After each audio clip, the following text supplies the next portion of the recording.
have been a business owner for 14 years. I really consider myself a builder by trade, a builder of people, a builder of companies. I happen to have a tax preparation and accounting firm. I have a wealth planning firm where I help people make sure, hey, if you've worked really hard, the last thing that we want to do is pass away, or you get into an accident tomorrow and nothing's in place to protect you. I was in an accident just a little bit ago, and I didn't realize, like, wow, how I had to actually see this real life flash before my eyes. But anyways, and then I have a trade school, myself and a partner. We own a career college where we've taken the knowledge, what we've done for the past 10 years, 10 plus years in our trades, me by way of the tax preparation and accounting industry, and open up a career college here in Dallas, Texas, where we teach people the trades that we've done to be able to, make 6 and 7 figures in a year. So, but I build people. I love serving people. I recognize that um, a quality of life is not money in the bank. It's really quality of what's happening in here and in here. And that all stems from the mental space. And so I'm excited to have this dialogue with you. If we were to be connected, I'm on all platforms, Instagram and TikTok, Coach Cortney Rose. So hopefully we can connect. Perfect. So my first question to you is, since I have a few friends that live in the Texas area, how is Texas? Texas is, I'm going to say, I love it. Texas is lovely. It's extremely hot. Okay. So hot, like 100 degrees. I feel like even at nighttime, it doesn't cool down. Um, but it's lovely. I feel like it's a great place to build a family, build a beautiful life. I feel like it's not too expensive. So there's affordable living. It's just a beautiful, tons of nice places to go. People are kind. Everything is bigger in Texas. So big personalities, just big everything. You can create a big life. I actually began to build in Texas. So I'm originally from California, but I came to Texas for college in Texas Southern in Houston, and then I navigated my way over here. And I love Texas. I've built my life here. It's one of the places I want to visit because so many of my friends say that everything is bigger in Texas, the personalities, the vibes, the happiness. And I was thinking to myself, I gotta figure this out and see it one day. So I had to ask you once you shared that.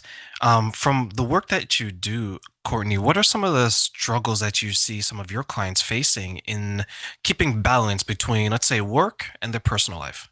Yes, I find often that balance is generally invisible in the average person's life. I'm gonna say in the majority of the working person's life, it's either they're all personal and there's very minimum time and energy wrapped around mental health until something happens, or they overindulge in the mental health side and then they neglect, the other areas of life and business. So I find generally it's kind of like that teeter totter. It's either one or the other. It's beginning to be something that I'm beginning to see a little more lately, where people are actually trying to be cognizant to be able to say, okay, great, I have a beautiful life and I'm building something awesome over here. And now let me incorporate in, time to be able to make my mental health a priority. But I'd say I've probably serviced over 10,000, 12,000 taxpayers over the years. And I find that they prioritize work, the grit, and all the demands of life. And then they don't respond to mental health until a life crisis happens, like divorce, like COVID, like job loss. So I find that mental health is generally something that happens on the reactive side, where it's like now we're responding to life, and then everything that's really been on your mental that weighs and affects you on a day-to-day basis, now it's coming up because a life crisis exposed all of the neglect for mental health that was taking place because we were so busy in the hustle and bustle of life. If I don't feel the stress, if I don't feel the pain, it's not really there, right? Yeah, yeah. Or sometimes you're numb to it. Yeah, you don't feel it, or you're distracted by life. So it's so easy to be so distracted by life and the demands of work, the business, social media, the kids, all of the things, right? That you're never even able to really have a pulse and be able to go in. It's just like when you go into the doctor and they literally tell you to breathe in, breathe out. And there's nothing else happening in that moment other than to listen to what's happening on the inside. We as grown adults often don't take the time to do that. Just self checkup on ourselves to say, breathe in, breathe out, and really sit with, okay, what's really happening on the inside. until something drastically happens. And then it's like, we can't handle life. So you're absolutely right. I remember telling someone that works a lot of hours because she always felt that there was some crisis that was pending if she didn't work all these hours.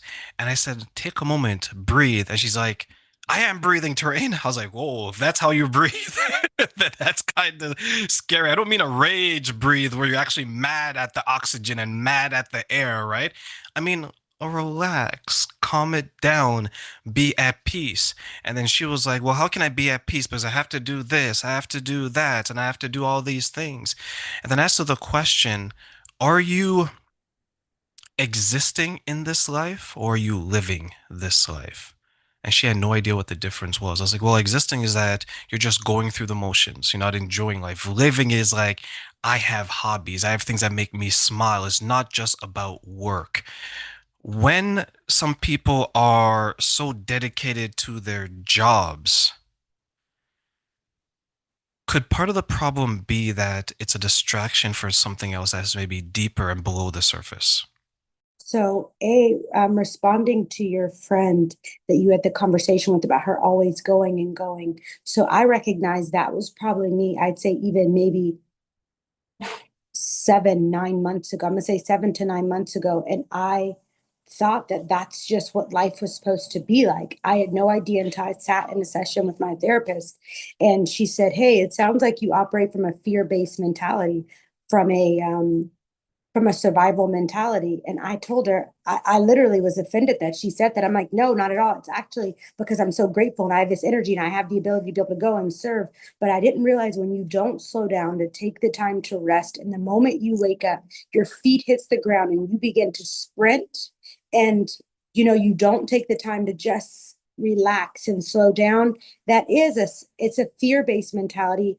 It's subconsciously, it's a it's a survival based mentality. You think that if you slow down and if life gets too still and if you're not busy trying to make things happen, then basically somehow things won't get taken care of. And so when I took the time to process that, I'm like, I absolutely disagree, and she's totally off. And as I began to spend time with her, she said, I want you to just take the time to smell the roses. And I'm just thinking, like, she's married, she gets to live a soft life. Like, I'm a business owner, I have payroll, I have all these things I have to take care of. She just doesn't get it. But I just took the time to say, hey, I'm here for a reason. I'm gonna actually just try and smell the roses, as corny as that sounds, right? Because I was thinking that that was corny. And I found that that weekend, I just took the time to slow down and just observe life and the person that I've become, not what I've acquired, but the person that I've become. And I was able to say, oh my goodness, like, yes, I've been moving so fast. I've accomplished a whole lot. And that's a beautiful thing. But is it okay to slow down and rest? And so I began to digest this mentality of, like, you don't have to wake up and go so fast. You can rest and do all these things. And I found, as I began to evaluate too, many of the hours that I've spent on the computer, I found myself working 12-hour days, 15-hour days, 20-hour days, 72-hour days, even sometime. And I ain't even got my assistant program to, we say this thing like, there's no such thing as tomorrow. So we would convince ourselves that we're not going to sleep until we get it done. So where everybody else is working, we would get this high on being able to work so hard. But what I began to identify was, how much was I actually getting accomplished? Was it because running on the treadmill is different from running on, running distance, right? Running on a treadmill is like you're running, you're tired, but you're not getting anywhere. Versus running outside, if I'm trying to get to New York and I'm in Texas, me running on the treadmill, I can be tired, but ultimately I'm not going forward. Versus if I go outside and I run forward, granted, I'm still running to New York, but I'm getting towards a direction. And so often we don't recognize that going so hard and so fast, it's like going on, are we actually going anywhere? And so I gave myself permission to just stop. And instead of me working Monday through Saturday, from sun up to sundown, and literally I would not do anything until my day would end when I'm closing my computer and now I'm hopping in the shower to go to sleep. There was nothing else that my day consisted of. And I had to begin to tell myself, I give you permission, Cortney, to actually use your Saturdays to discover what it is that you like doing and begin to just nurture your mental health and create space. And as I begin to do that, I found that now I'm accomplishing a lot more. My days are much more effective. I'm much more fulfilled. I'm not angry. I'm not irritated. I'm not agitated. I have a joy that now takes place in the day versus, me having so much just heaviness of having to get through the day and being overwhelmed. So I think that, you know, working so much and neglecting your mental health is so real. And um and often we do overwork, going back to your question, we do overwork because it creates, see, some of us decide to overindulge. I believe that often we go through life and we'll overindulge in food, we'll overindulge in alcohol and sex and TV and, in entertainment. And then some of us we have our healthier things. We'll overindulge in working and building, right? But it's still an escape from something. And so the beautiful thing is, if you find that you're overindulging in anything, then I think it's great to say, hey, well, but let me pause really fast and identify, why is it that I'm overindulging? How is it that I feel? How do I feel about myself when I sit still? When I sit still, or do my thoughts begin to run rampant and I'm avoiding my thoughts, and work helps me avoid my thoughts. So that's just something I would say to someone that, that may be avoiding something, is to sit with yourself in a day and don't do what you usually do, and see if you feel the same. And if you feel different in your day, that could directly indicate possibly that there is something that you're maybe avoiding or running from. And and it's time to maybe connect with that, because as you do, there's healing and there's so many beautiful things that take place, new levels of freedom. And the thing that you are working for, now you're not working for it, you literally are attracting it. M- For yourself, or maybe those others who you work with or coach, what are some of the things in general that you see that they may be quote unquote running from, or that's causing them to be distracted by working 12, 14, 16 hours? Yeah, sure. So let me just speak for myself first, right? Um, so for me, my mom filed bankruptcy and we lost everything. I want to say like almost overnight. And it was traumatic. Like she told me, hey, when I was 17, 18, she bought me a brand new two-story house, KB home in, Pearland, Texas. I mean, fully furnished, pool table. I'm brand new Mercedes Benz. I got to go pick off the lot. She was in California. I told them, hey, no, I want this interior. They had to say, okay, great. The car's not ready yet. We're going to have one shipped. Meanwhile, we're going to send you home with the loaner. So I ended up experiencing this very extravagant life as a young girl. And then she tells me, as I'm living in my home, hey, come to Arlington. I just moved to Arlington and I'm opening up my real estate firm here. And I want you to help me. I pack up for the weekend and I come to Arlington, Texas to find out that we're filing bankruptcy and we're losing everything. So the clothes in the closet, the food in the fridge, like the towels in the pantry, the dishes in the dishwasher, they remained in that home. I never went back. I never went back to that house to go and pack up and move out, because we were losing everything and we just immediately went to this reactive state.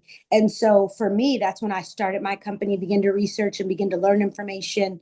And for me, when I began to lose myself in business, I realized it was me wanting to run from the idea of ever losing it all again, ever filing bankrupt, ever just losing my, not being able to have your essential needs met, being able to have gas, being able to have food, to be able to feed yourself. For me, I found that when we lost everything, I lost myself in business. I lost myself in work. And while it was a beautiful thing because I was able to acquire massive levels of success, hit six figures my first 60 days in business as a 23-year-old, like really just hit the ground and life take off, it became my new norm. So my new norm became a thing where it was like literally you just work and you work and you work, because I see what it did for me. It helped me not be sad and be destructive, right? And it helped me rebuild our lives. At the same time, it helped me adopt a total non-traditional unhealthy way of life, where I would sit down and sometimes not drink any water because I don't want to have to get up and go take a bio break. I would literally just, it helped me. But so it did something beautiful. It helped me acquire and build a beautiful life and help my family get through a tough season. but it told me to neglect it taught me how to neglect what I feel, push through, silence your emotions, not spend time even connecting with it. And while I do think that's necessary, sometimes you have to push through the pain. I don't think that's healthy for a 10-year sprint. I think it's healthy for maybe a smaller season, but knowing when, okay, great. Like I identify that I'm in a tough place and I need to push through, right? But I don't need to allow this to be my way of life for now. I just neglect my mental, I neglect my heart because I stay in this mode of building. I remember speaking to a woman. She was probably in her 50s, and she pursued a career and she loved this career. And one thing she wanted to do, she always wanted to have a big family, but she wasn't able to have a big family because she didn't have the balance between the two. And she shared with me that she felt that society was pushing her in one way and pushing her in another way as she got older. And asked her what she meant, and she said that she felt that she was always told to have children and things like that, but she really wanted her career. She really wanted this dream. Do you see some people, men or women, who maybe are struggling to satisfy what they want and satisfy what others want of them? 1,000%. As you described her, I was just thinking like I could so relate at a time period when we lost everything. The only thing that I envisioned in 18, 19, 20 was being successful, was being able to provide for my family. I literally like dreamed about it. I envisioned the life that I wanted to have. And I look up at 38 and I realize that I acquired it. I obsessed over it. However, I didn't obsess over a family. I didn't obsess over being a wife, having children. And so the reality of it is at 38, that's likely why it doesn't exist today for me, because I didn't obsess over it. I didn't create mental space around it. So now I have to go back and say, wow, like, yes, society says, go get married, have the kids, have the husband, do all the things. That's absolutely beautiful if that's your dream. However, I say take the time to build. If you're obsessing over building something, then build it. But make sure you give yourself, a 6-month check-in, a 1-year check-in, a 2-year check-in. I didn't do that until 14 years later to realize, oh my goodness, now I'm looking up like I'm 2 years away from 40. I forgot to even allow that to be something that I even think about. I was having a conversation with one of my friend girls, and I realized this last year in 2026 was the first time I even allowed myself to listen to R&B music. You know why? Because R&B music, it'll make you think about love and, dating and, do you know what today is? It's my anniversary. I never allowed myself to listen to any type of like R&B music, any love music. It was worship music, motivational podcasts. That was it. Because I didn't want my brain to go to a place that wasn't my current reality. And I couldn't afford to let a song come on while I'm possibly working in the day and begin to dream about like, man, I would want that knowing that that wasn't my reality. But in that current season, I really wanted financial stability kind of more anyway, you know? And so society can put its pressures on you, but I think it's so important to pause and take the time to really sit with yourself and ask yourself, hey, what is it that I want out of life? And is it possible to have both? And I found that I thought it was either or, and it can be and both, but it does require a level of intention. I did a post here recently and I shared how I moved out of my 3-story, 3-bedroom home with a rooftop, gated community, just beautiful property, sits right near the Cowboy Stadium. And I moved to a 1-bedroom apartment.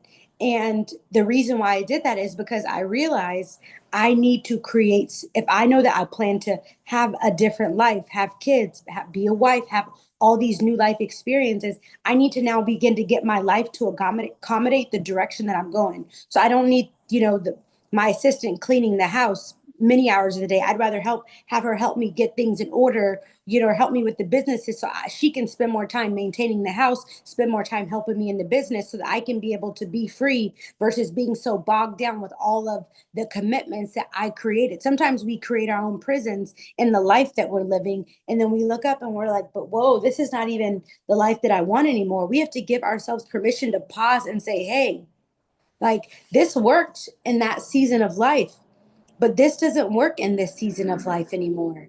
I now have a new, and be okay. And you don't have to communicate and make a declaration or, say it on a microphone. Hey, I'm making a total life pivot. I want a family now. You just begin to get those things in place that you desire. You begin to look at your plate. I do this activity with those that I coach, or I have them go through and I have them assess what's on their plate. And then we strategically find a way to be able to identify what are the things that they're called to build, that they want to build, that are going to give them the greatest ROI. And let's find a way to get those things on someone else's plate. We can't just knock them over. We may need to delegate those. We may need to dismiss. We may need to document so we can automate, but we find a way to get those things now off of your plate so we can create space for the things in which you desire. Amen, sister. Amen. I love that. You mentioned R&B music. I'm a big R&B fan. Hmm. What's R&B song do you think would describe Courtney back then and Courtney today? I couldn't even tell you that there was a song for like back then. Maybe I, yeah, if I just say a song for back then, um, I don't know, I think this is more like rap, but every day I'm hustling. Is this Rick Ross? Every day I'm hustling, hustle hard, hustle real hard. Okay, that was me, right? For many years. And then today, I would probably say R&B. That describes me. Uh, hmm. Today, let me think. Let's see here.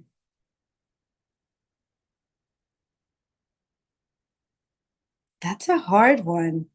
I know that I listened to Lovely Day, but it's not R&B. It's just like I don't know if it's by Bill Weathers or I don't even know his name, but Lovely Day. But that's not an R&B song. But I don't know that I have an R&B song for today. Maybe Ready for Love by like India Ari. India Ari. I would say that's the song because I believe that's the season that I'm in.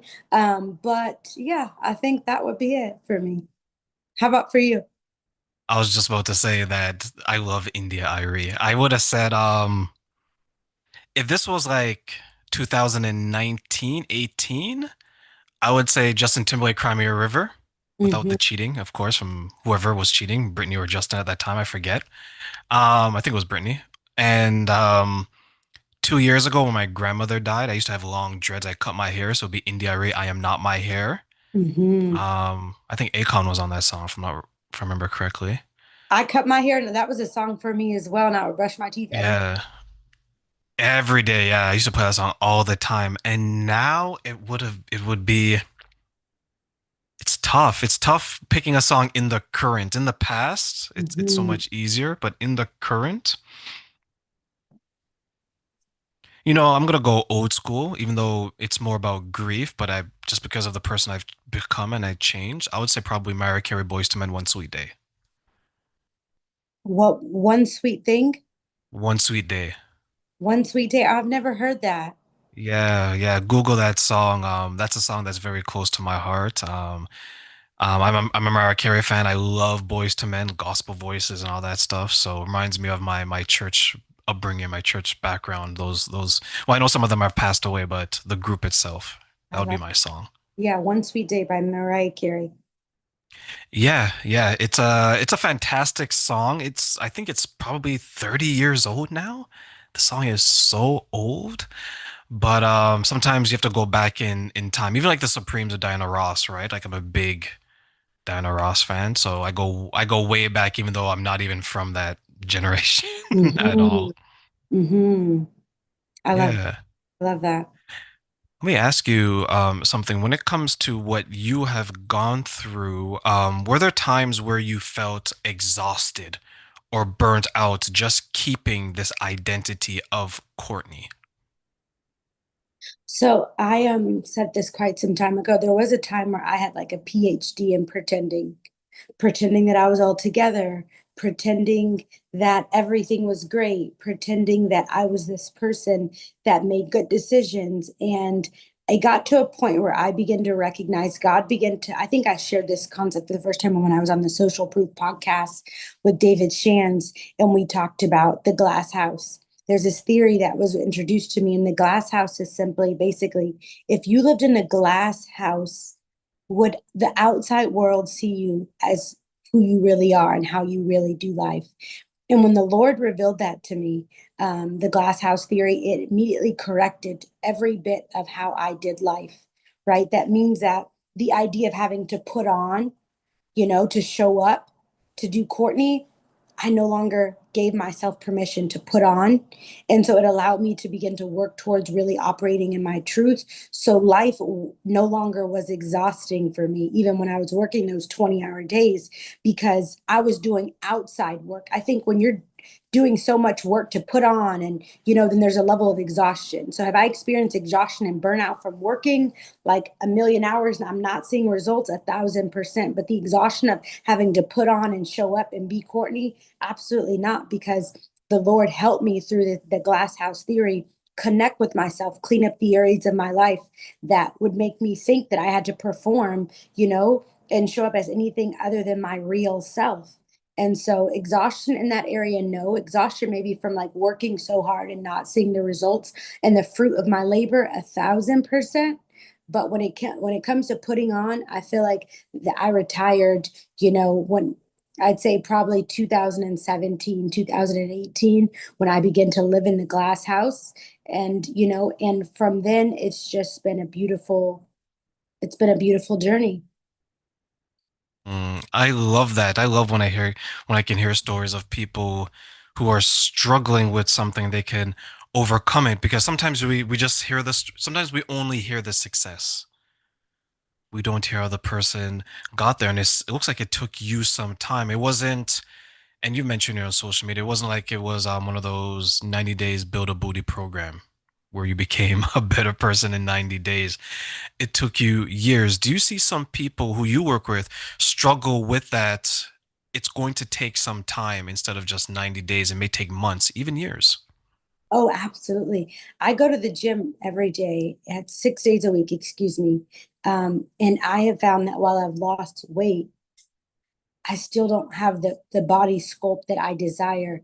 And so I had to decide I could take the a different route and I could get surgery and I could have the desired results in 30 days, right? Or I could continue on this path of showing up and making hard choices with what I consume and doing all the things every single day and identify that every time I look in the mirror, I still see everything that I want to change and I see everything that hasn't changed. But what I recognize is who I've become is so much more valuable than getting the result of what I desire to accomplish. And as the same thing with every area of life, we often change building a beautiful life, mental health, right? Building a beautiful life, right? You can have, I mean, it's just like having a beautiful, I don't know, like coffee table and it's decorated so well and it has the perfect rug and the perfect middle piece, but everything else in your home is a catastrophe, right? It's the same thing. Like so often we just build that one area of our life instead of recognizing a beautiful life requires that you build every area, and so it's going to take time. Now can you expedite results in your life? You 1,000% can. And you can expedite results in your life by either getting someone that can pair alongside with you that's already done the work to help you identify, how to help you create results because we only know what we know, right? So often there was a time period where I didn't see transformation in my life like I wanted to see transformation my finances and my business and my body in so many areas. And so this past year, I decided, hey, I'm going to obsess over getting help, because I built a level of success, but you can only go so far with what you know. Like I can only go in this kitchen and cook the things that I know how to cook. My brain won't even cook anything else because my brain can't even fathom what else is there to cook unless I call someone and they expose me to another recipe, right? And they give me the instructions and the ingredients and all the things. Then I still have to go in there and do it by myself and possibly mess up, have the temperatures wrong and all of the things, even if I follow a recipe book. But if I follow a recipe book and I have someone maybe on the phone that's guiding me through, okay, no, these are your temperatures. This is what you want to do first. You want to prep this, you want to cook this, you want to turn your water on and do all the things. It's highly more likely that I'll be able to see my desired outcome in the kitchen, much sooner, right? And it's the same thing with life. Often we want to get results, we want to change what we see in our life, but we're trying to do it alone, or we're trying to do it with people that haven't done it, or we're and so the end result is it takes much longer than it's supposed to, simply because we're relying on our own knowledge bank instead of someone else's. Like lending is a real concept, not just with banks, but people can lend you their knowledge, they can lend you their experiences, they can lend you their success that could help you acquire. They can lend you their relationships, and all those things can help catapult us seeing a difference in our life if we borrow from them. But often we don't have the people in our life to be able to borrow from that can help us create the change. So we do it, our entire lives. And then we look up and we're like, wow, I'm 55, now. Why hasn't it happened? Possibly because you're trying to do it alone, and that's not the way. How can we then ensure that we have the right people around us to borrow from? Absolutely. I say someone's lifestyle, someone's peace, someone's joy, someone's the energy that they radiate, not by way of their words alone. It tells you everything. I had to look at the people in my life and say, man, I love them all, but do any of them have the life that I desire? Inside out, outside in? Do any of them have the health that I desire? The body that I desire? And when I begin to look around and say, oh my goodness, I don't see the results that I desire to see in my life, in my ecosystem. I had to, one, change my ecosystem. That means I had to plant myself in an environment around people that had the things that I desired. And then I had to make the decision to connect with them, whether that meant getting a new friend group, whether that meant, hiring coaches. I have two trainers, two personal trainers, basically, one that helps with nutrition and body sculpting, that's helping me prep for the competition that I'm doing, one that's with boxing, helps with mental agility and connecting with my spirit and knowing how to harness, my energy and my power, and all of the things. So you can easily identify if your circle, if your ecosystem, if the people around you have what you need by just simply not asking them any questions. You just go and you observe, and you're not judging. You're just observing. When you go into their life, when you go into their home, when you go into their space, when you step into their vehicle, do you feel more peace? Do you feel more joy? Do you get answers? People by default are an automatic charge. They're a positive charge, a negative charge, or a neutral charge. So you'll know when you can go in someone's environment, and just by spending 30 seconds with them, your spirit is automatically revved up. You begin to realize that you can do more, you can have more, you can be more, that you're called for more. Or you might possibly then, you'll get ideas or you'll get inspired just by cohabitating in a space with someone. And then the people in your environment, or they can be a negative charge, or they're just always dumping and you feel drained when you're around them. And it's just like, but it's mom, it's sister, it's dad, it's brother, it's cousin, it's wife, it's husband. So what can you do? It's like, and then there's people around you that are neutral charges, where it's like when they come around, you may be excited and this high, but if you exchange or you begin to share some things, they're gonna be like they're going to neutralize you a little bit. So it's like you kind of have to adjust, because you know that you're on 10 to them, and you just kind of simmer down. And so I believe the people around you, they emit an energy, and that energy that they emit directly tells you what you need to know. If they're a positive charge, then spend more time around them. And if you don't have enough positive charges around you, then you have to do whatever it takes. You have to be radically aggressive and intentional about getting in environments that can be that. I literally moved, I'm gonna say 45 minutes away, moved out of my other property, the three-story home, all the way to Dallas now because I was in Arlington, downsized my entire life to be 5 minutes from my gym, 10 minutes from my church. Like, what? Why would you move that close? Why would you like it's not that serious? It absolutely is that serious. Because if I'm 5 minutes away from the gym, I can get there now, maybe not once a day, twice a day. When I'm in that environment, I'm seeing other people that are working hard and becoming and transforming. And it's such a beautiful dynamic. It's an all women gym. It's just a beautiful thing that it's fed my spirit in such a way. So when I leave the gym after I do something hard, I'm a little more intentional with what I consume. I'm reminding myself why I moved all the way across town and I'm living a whole new life, had to condense my life and vacuum it to be able to really have this new life experience.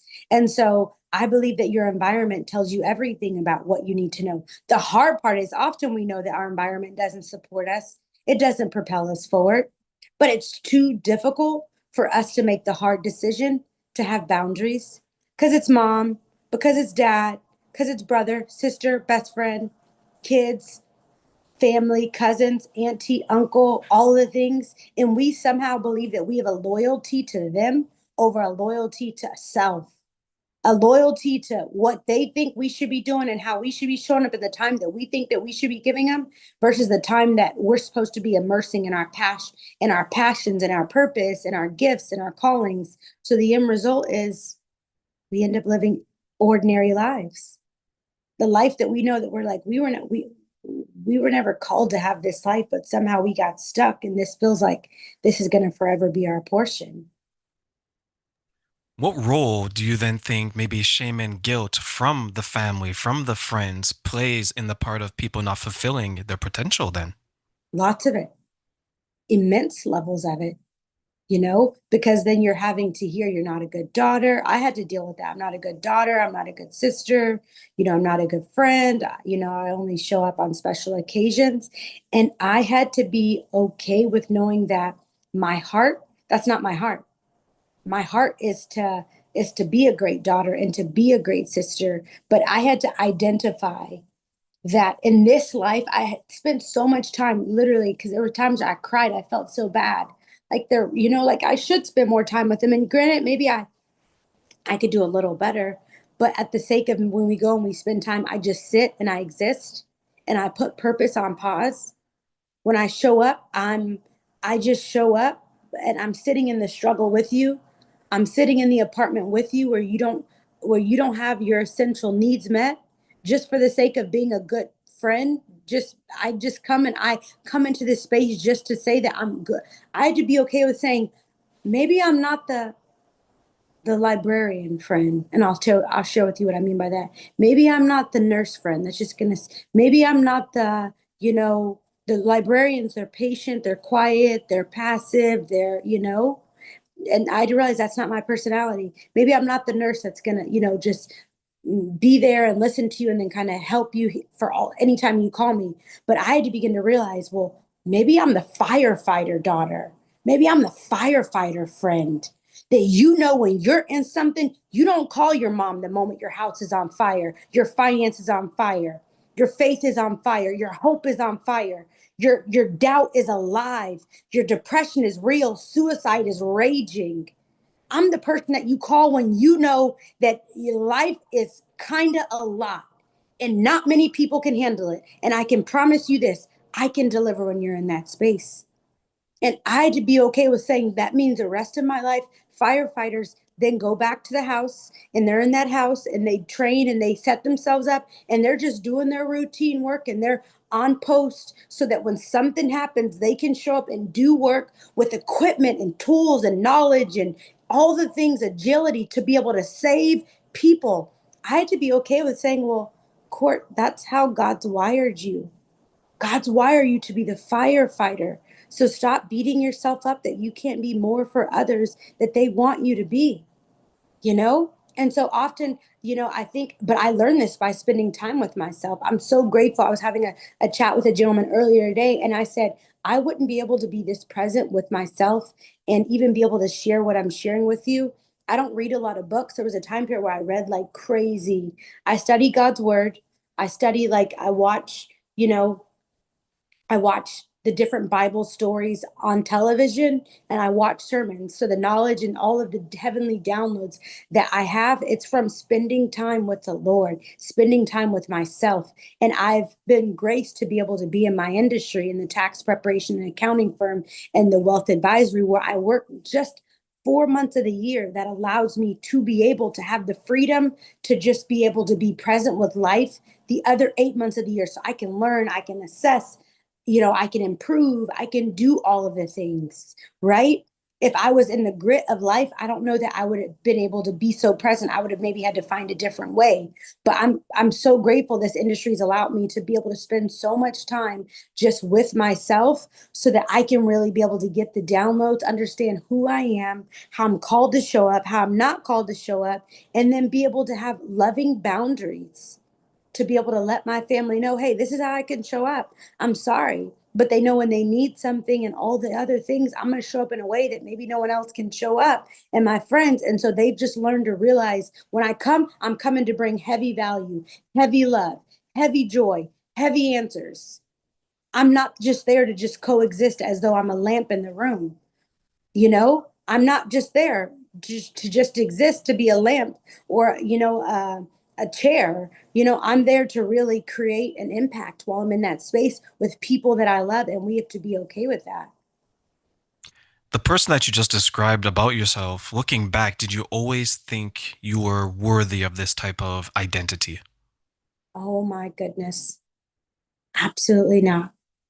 I mean, I'd say I probably have over 30 tattoos, and of my 30 tattoos, I'm going to say 90% of them are words.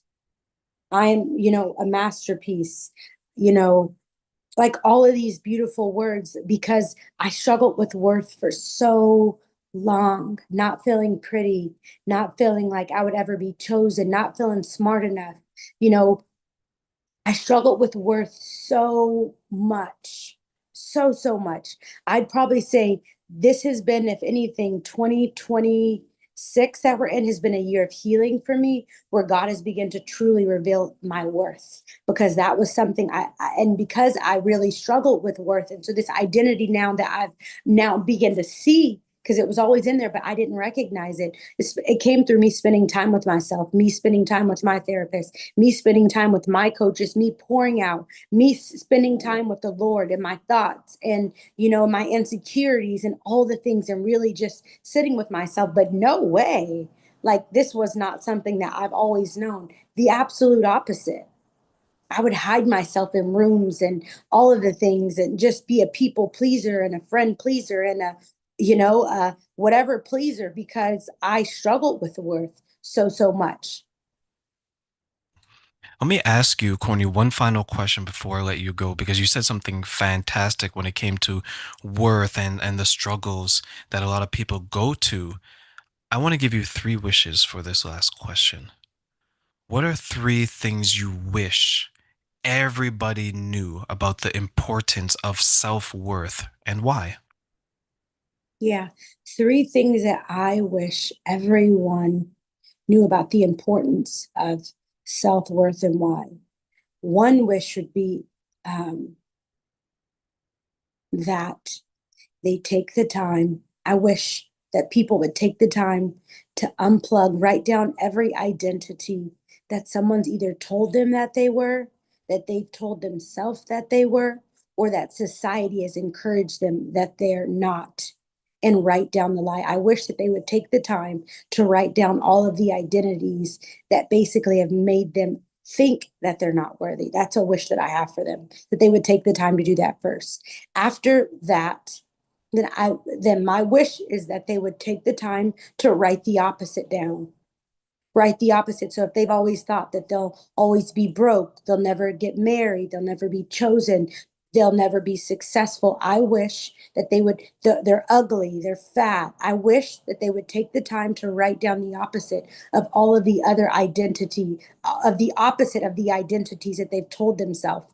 Because before you could ever begin to spend time and really know how worthy you are, you have to first identify what's deeming you to believe that you're unworthy. So we have to first dismantle the lie. right? And then my wish is that they first identify the lie. Then my second wish is that they dismantle the lie. How they'll dismantle the lie is by basically writing the opposite. And then I would say the third wish that I have for them, right? Because I want them to take away something. My wish is that they get in a community, they get in a space, they find a coach, they find a therapist, they find people that can pour into them. I think about the desert, right? It's a dry place. It's a dry place because there's not enough watering happening. There's not enough in that ecosystem. So we're science too. We're people, we're spirit, but we're science. And so my wish is that they get in a community, they get a coach, a therapist, you know, a community that can pour into them, that can nurture their ecosystem, so it can nurture their spirit, their confidence, their dreams, their heart. A church, they get somewhere so that they can begin to be nourished. And as that nourishment takes place in the right environments, they're looking, and as after they write down what they the opposite of what they I, the opposite of what they're identifying is the lie, right? What they've told themselves. Then my wish is that they spend time actually looking at what they said they are, the opposite of I'm not worthy, I'm not, I'm fat, I'll never be successful, I'll never be married again. I wish that they place that somewhere in their home and they see it on almost on an everyday basis. For me, it's in my bathroom, on my closet door, so that they can remind themselves of who they are. And does that mean that the picture or the words on the wall are just going to change them automatically? Absolutely not. Absolutely not. But what I do know is when you're doing the work and you invite God in to meet you and speak to you, then He begins to send pieces to your life that literally help you on this journey of becoming and evolving. And then you'll find that, oh my goodness, you begin to now operate in a level of like, I feel worthy now. You didn't have to try to feel worthy. Something just began to happen because you planted yourself in that environment. And then God, in His amazing self, does His part. And He partners with us to meet us and help us change and build and become. And then what we find is all the things that we dealt with in our mental health space, they're no longer stopping us. They're no longer hindering us. We're no longer having to escape from them. We're no longer losing ourselves in work and in building and being busy and party and traveling and success, because we found who we are. And it's the most beautiful life experience ever.